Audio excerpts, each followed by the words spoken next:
Bir kitab oxuyuram. Bu kitabın içərisində öz yaxınlarımıza, ətrafımızdakı şəxslərə qarşı istifadə etdiyimiz sözlərin nə qədər böyük təsirlərinin ola biləcəyini göstərir. Bir dənə misal deyir. Bu misalı mən sizinlə paylaşmaq istəyirəm. Çox ləzzət elədi misal. Demək, bir ana işdən yorğun, arğın gəlir evə. Çox yorğundur, dəhşət yorğundur. Çünki işləyib də səhərdən axşama normal bir şeydir. Plus da başı ağrıyır, çünki direktoru ilə savaşıbdır.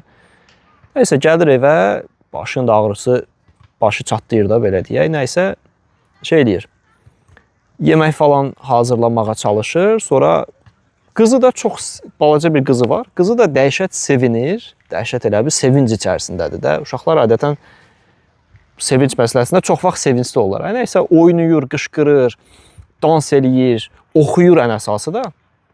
Nəysə, 2 dəqiqə, 3 dəqiqə, 4 dəqiqə maması başı zaten çatlayır. Uşağın da səsi düşür onun başına. Laf ağrıyır.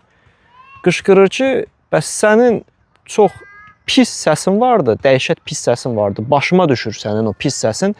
Bir də oxuma. Belə inancla onu deyir ona.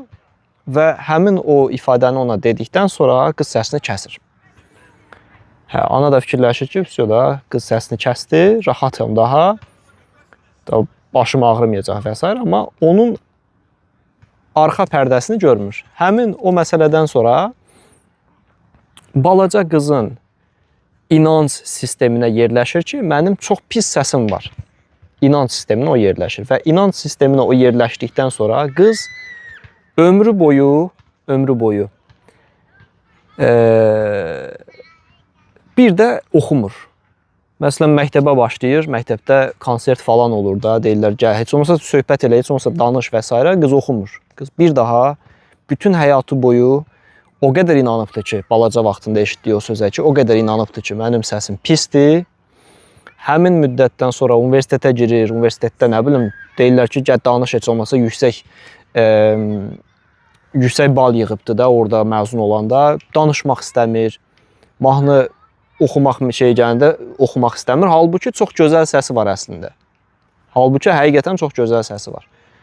Amma bir dənə inanc, beyninə yeridilmiş inanc toxumu onu bütün həyatı boyu səsini istifadə eləməkdən alıqoyur. Ona görə də yəni bu kitabı oxuyuram, çox ləzzətli kitabdır. İndi fransızcadır prosto. Bunu videoda paylaşıram ki, qalsın.